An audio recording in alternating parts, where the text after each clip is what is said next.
আমাদের রাজনৈতিক বাস্তবতা বা ইতিহাস বা ইউনুসের কার্যক্রম, এই সমস্ত বিষয়গুলোর প্রেক্ষিতে আমরা বলছি যে তাকে ডিপ স্টেট এনেছে, এবং ডিপ স্টেট শব্দটা ওইখান থেকে বেশিরভাগ আলোচিত হয়েছে, মার্কিন লবির কারণে এসেছে। উন্নত দেশগুলোতে তো ডিপ স্টেট একটা স্বীকৃত মনে করেন জানে, কিন্তু অনুন্নত দেশগুলোতে ডিপ স্টেট কতটা কার্যকরী এটা নিয়ে প্রশ্ন আসে। কিন্তু বাংলাদেশে 111 হওয়া বা ইউনুসের ক্ষমতা পরিবর্তন, এখানে মনে করা হয়, অনেকে বিশ্বাস করেন যে ডিপ স্টেটের এখানে ভূমিকা ছিল। আমাদের ডিপ স্টেট বলতে আমরা যাদেরকে বলি সামরিক বা গোয়েন্দা বা অর্থনৈতিক এলিট যারা আছে, সবগুলো মিলে এনজিও এলিটসরা, সবগুলো মিলিয়ে রাষ্ট্রের মধ্যে আরেকটা রাষ্ট্র কায়েমের যে প্রসেসটা, সেটা যখন 3 তারিখে সম্ভবত আর্মিদের মিটিংটা হলো, যেখান থেকে সরকারকে সমর্থন করার ব্যাপারে এক ধরনের মানে অলিখিত নো আসলো, এবং এই যে ধারাবাহিকতা নো আসে নাই, তারা যেটা বলেছিলেন যে তারা মূলত গুলি চালাবেন না। তো রাষ্ট্রের বাহিনী কেন জনগণের উপর গুলি চালাবে? তারা তো একটা সাংবিধানিক সিদ্ধান্ত নিয়েছে। না, গুলি না চালিয়েও আপনি প্রতিরোধ করতে পারেন, কিন্তু যাই হোক সেই বিতর্কে আমরা যাব না। সেখান থেকে একটা সিগন্যাল চলে এসেছে। তো সামগ্রিকভাবে আমরা এটা প্রমাণিত যে ডিপ স্টেট ছিল এবং ডিপ স্টেট ইউনুসকে এনেছিল এবং এটা ভূমিকা রেখেছিল।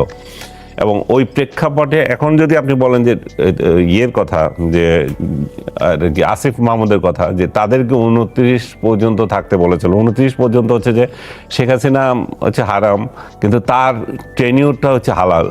হ্যাঁ, তার ওই টেনিউর পর্যন্ত ওনারা থাকবেন, ওনাদেরকে বলেছিলেন।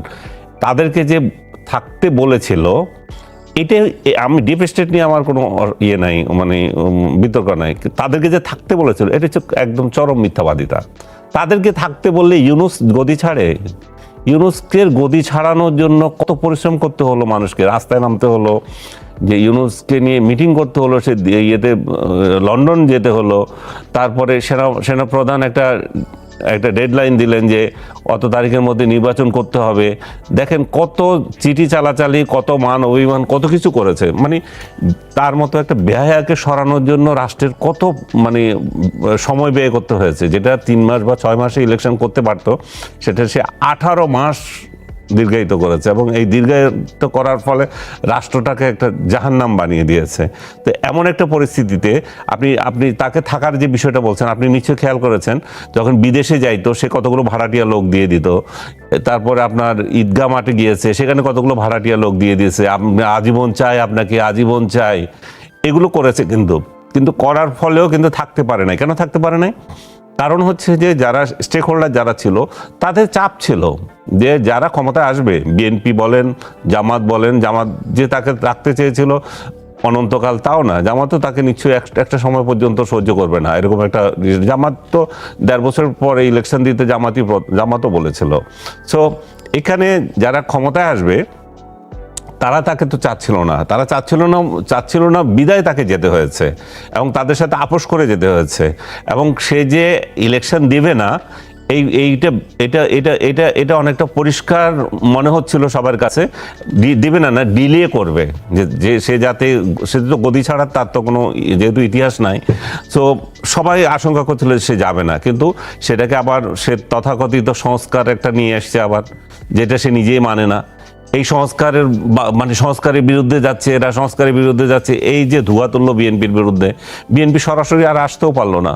সো আমার কথা হচ্ছে ডিপ স্টেট ছিল, ডিপ স্টেট বসিয়েছিল, কিন্তু ডিপ স্টেট তাদেরকে এত তারিখ আরও থাকতে যে বলেছিল সেটা কমপ্লিট মিথ্যাচার। উনি ক্ষমতা ছাড়তে আসলে এক ধরনের গড়িমসি এই সরকারের ছিল। এটা অনেক উপদেষ্টার কথায় আমরা শুনেছি যে 54 বছর আপনারা কি করেছেন, মানুষ তো আমাদেরকে থাকতে বলে, যেখানেই যাই আমরা থাকার পক্ষে কথা শুনি। এমনকি প্রধান উপদেষ্টা নিজে বিদেশি সাংবাদিককে বলেছেন 5 বছর 50 বছর মানুষ তাকে থাকতে বলে। ধরেন আমাকে যদি এখন কেউ বলেন যে আরো মানে 50 বছর আমি উপস্থাপনা করব, আমি তো চিন্তা করবো আমি 50 বছর বাঁচবো কিনা। তার মানে আমি ধরেই নেবো যে এই লোকটা আমার সাথে তামাশা করছে। কিন্তু উনি খুব সিরিয়াসলি বলেছিলেন যে 50 বছর ওনাকে থাকতে বলে। তো এই যে ডিপ স্টেট, একদিকে আমরা শুনলাম যে রাষ্ট্রদ্রোহিতা, আরেকদিকে শুনলাম যে বলেই নাই। তা আমরা একটা মাঝামাঝি অবস্থানে যদি আসি, তাহলে ডিপ স্টেট আসলে কি চাইতে পারে, মানে তাদের কি স্বার্থ বাংলাদেশকে নিয়ে? আর একটা জায়গা আমার খটকা লেগেছিল যে একজন বিদেশি, উনি বলেছেন যে বিদেশিরাও সেখানে ছিল। এই বিদেশিরা কারা? বিদেশিরা কি করে আবার ডিপ স্টেটের অংশ হয়?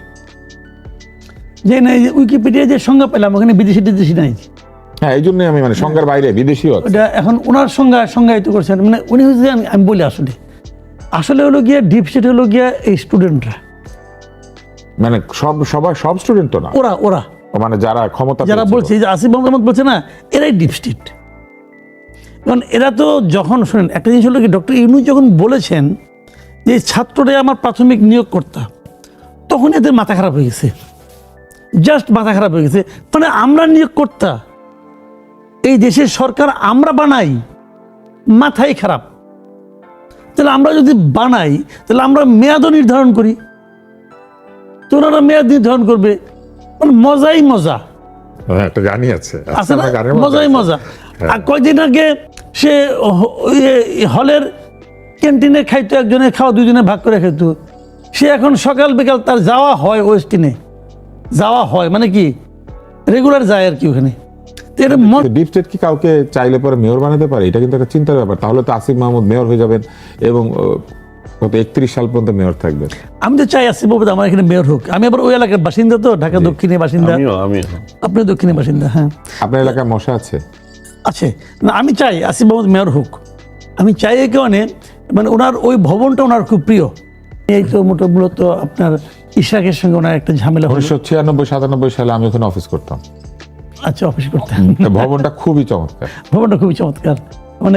মানে জায়গার অপচয় কিভাবে করতে হয় এটা দেখার জন্য ওই জায়গাটা, বারান্দা, এত বড় বড় ঘর, মানে এটা একটা রাজকীয় ভবন। মানে এটা আপনি যদি সিঁড়ি ভাবতে আছে যান তাজমহলের মতো। যে আধুনিক স্থাপত্যে জায়গার অপচয় কিভাবে করতে হয়, তাহলে আপনি ওই ভবনে একবার ঢুমে আসলে হবে। হ্যাঁ, আমি তো ওখানে প্রায় 1.5 বছর কাটিয়েছি।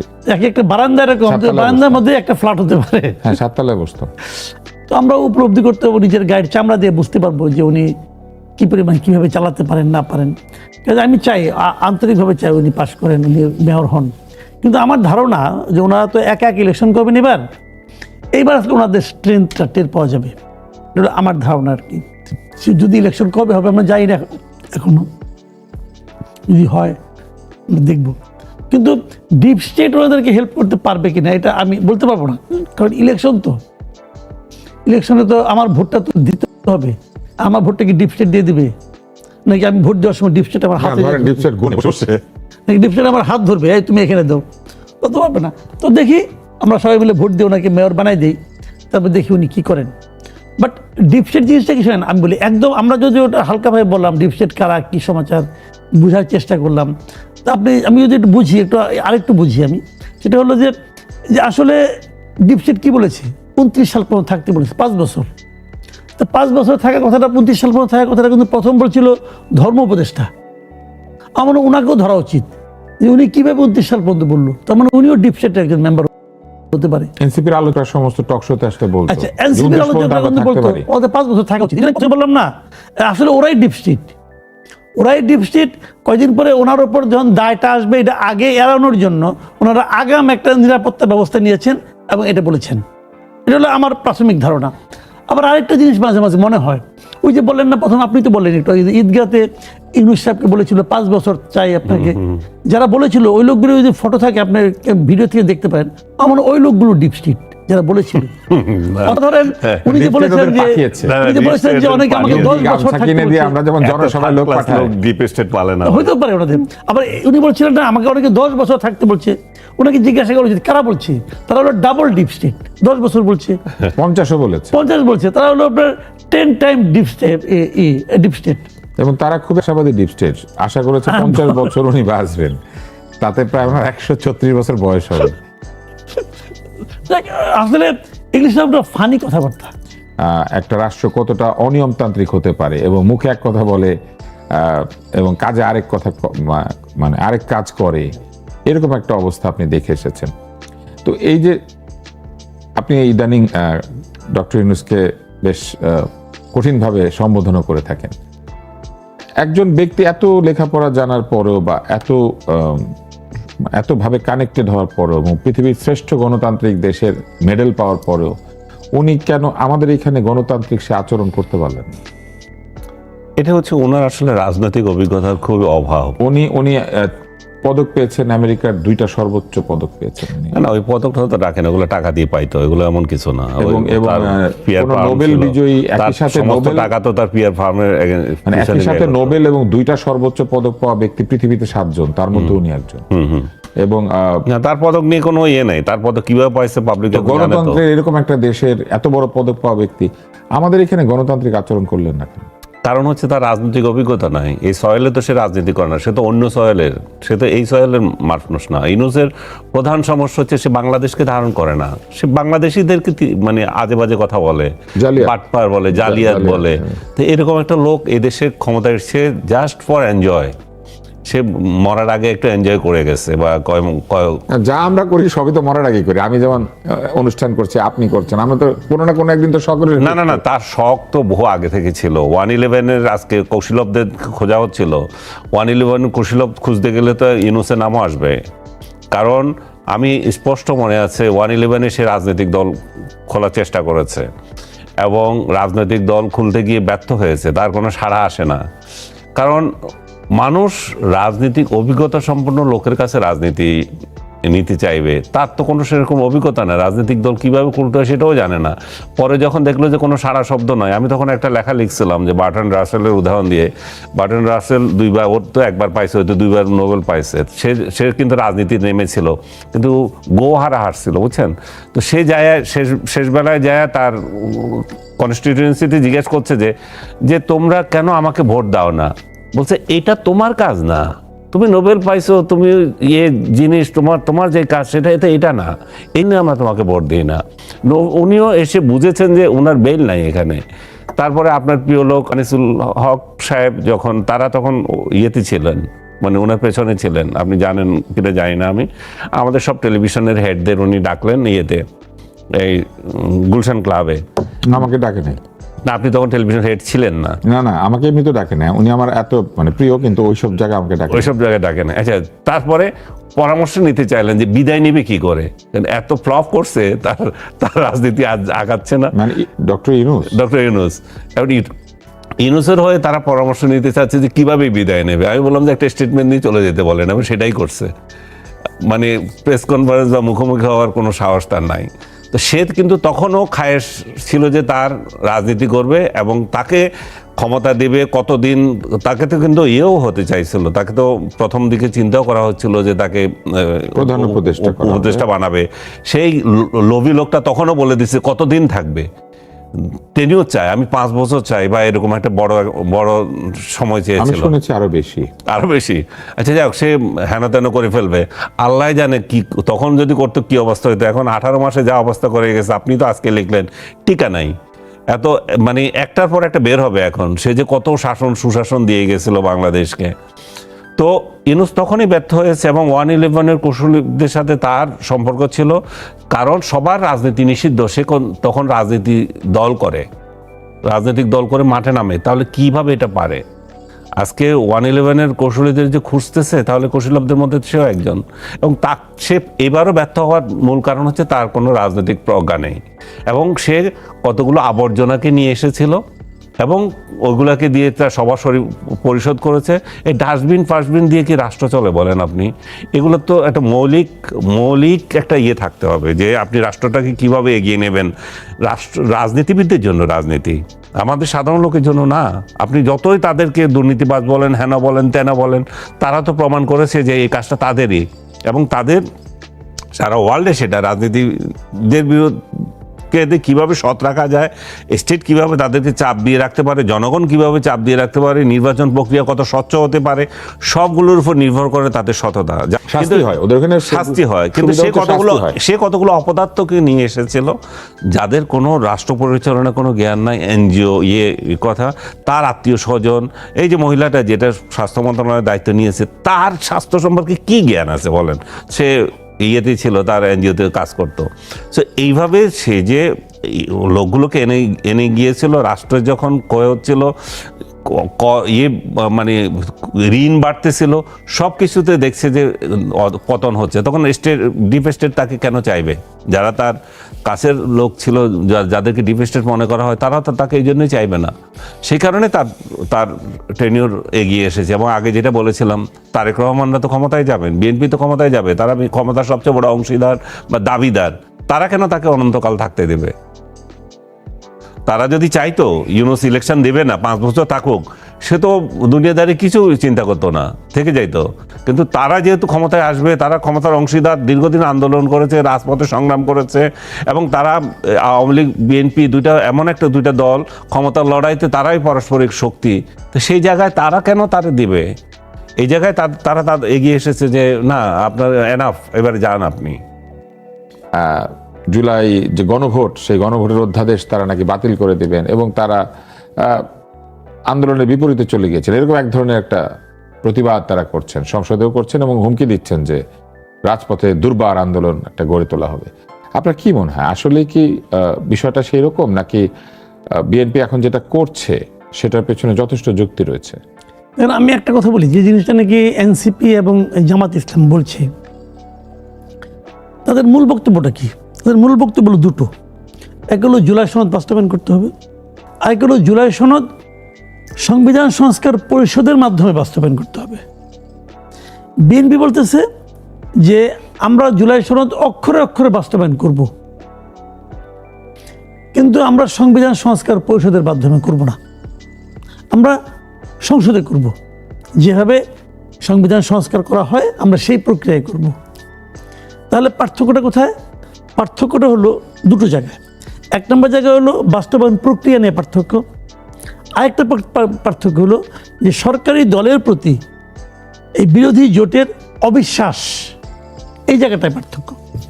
কারণ বিএনপি যখন বলে আমি অক্ষরে অক্ষরে বাস্তবায়ন করব, সেটা জামাত এবং এনসিপি বিশ্বাস করে না। কারণ বিশ্বাস তো করে না, তারা বিশ্বাস করছে না যে তারা করবে।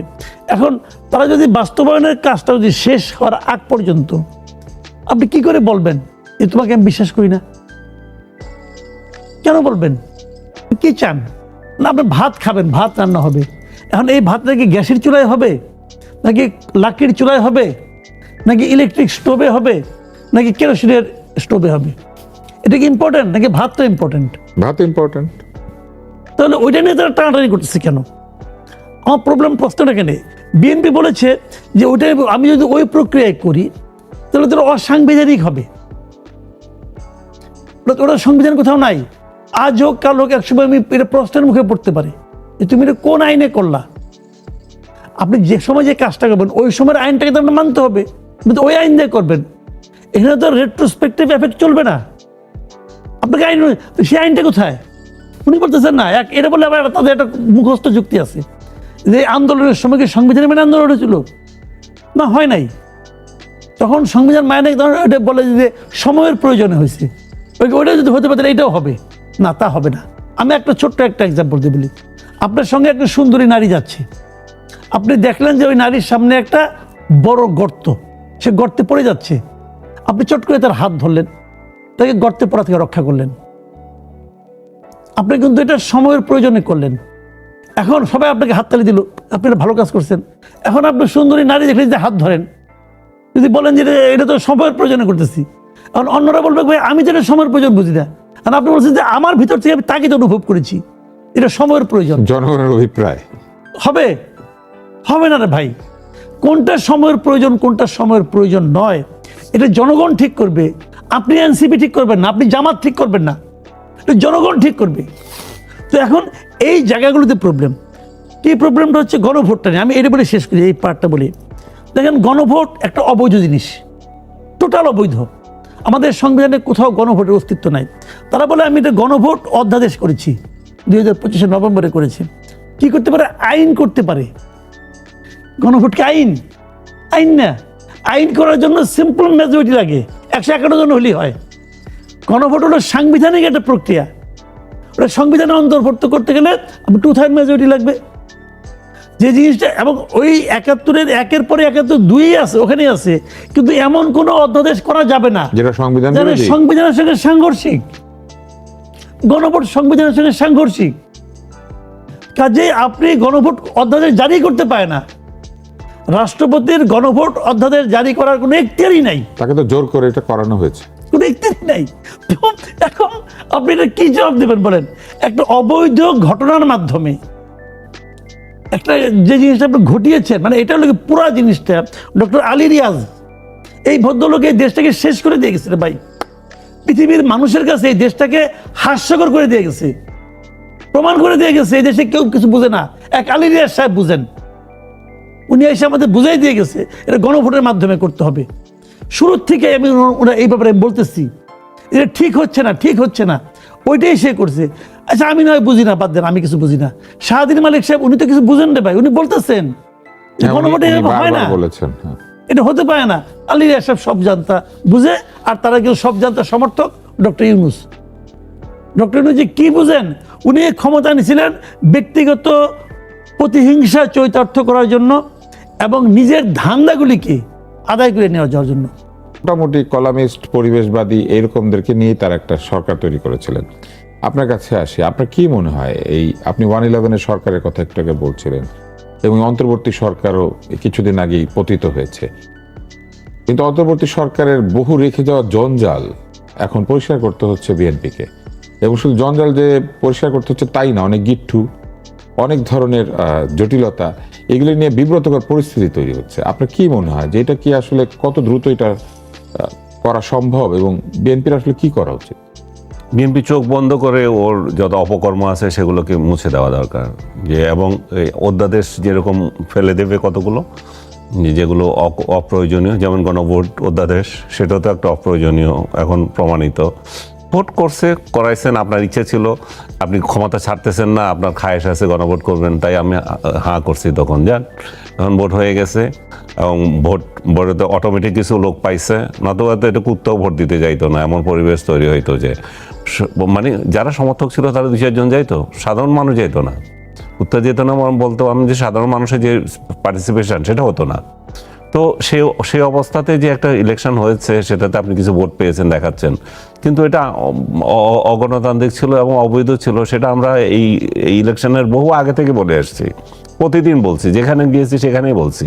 আমাদের কথা তো শোনেন না, আপনি করেছেন, ওনারা সম্মিলিতভাবে করেছে, এখন বাদ দিচ্ছে, এখন অনেকগুলো অর্ডিন্যান্স বাদ দিচ্ছে যেগুলো অপ্রয়োজনীয়, এবং যেগুলো অনেকগুলো আছে তাদের খেয়াল খুশি মতো করছে, মানে তাদের প্রয়োজন অনুযায়ী তারা করে নিয়ে গেছে। ইউনূস একটা করছে যে মনে করেন কতগুলো আইন করছে, নোবেল বিজয়ীর কর মকুব করতে হবে, তার মনের মধ্যে রয়ে গেছে আমার নোবেল যখন পাইছিলাম তখন এটা কর নিছিল না, এটা এখন বাদ দিতে হবে, বাংলাদেশে 1000 লোক নোবেল পাবে, মানে যা ইচ্ছা তা করে গেছে। তো এইগুলো, এই ঝঞ্ঝালগুলো ছাড়তে হবে, সব ছাড়াতে হবে, এবং সবচেয়ে বেশি যেটা জরুরি সেটা হচ্ছে নির্বিচারে যে মানুষকে আপনি জেলে নিয়ে গেছেন, নির্বিচারে একটা রাজনৈতিক দলের বিশ্বাসের জন্য।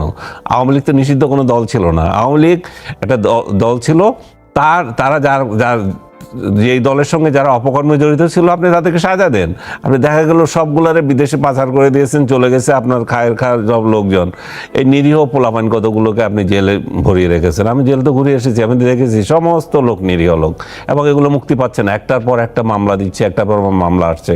এই সরকারও দিচ্ছে, মানে কি এই সরকারের ওই প্রক্রিয়া চলতেছে। আমি সেটাই বলছিলাম, 111 যেমন শেখ হাসিনার এক্সটেনশন, 111-এর এক্সটেনশন যেমন শেখ হাসিনা ছিল, এই সরকারের ওরও যাতে ইউনূসের এক্সটেনশন না হয় সেটার দিকে সবচেয়ে আগে খেয়াল করতে হবে।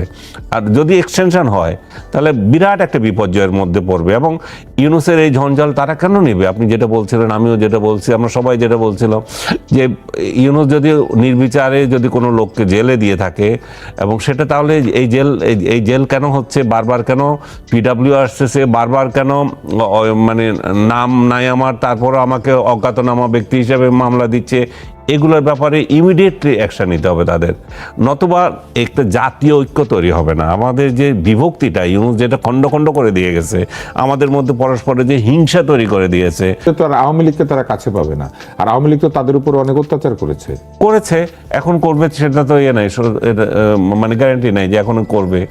এখন তাদের উপরে যে আপনি করেছে বলে আপনিও তাদের উপর করবেন তা তো না।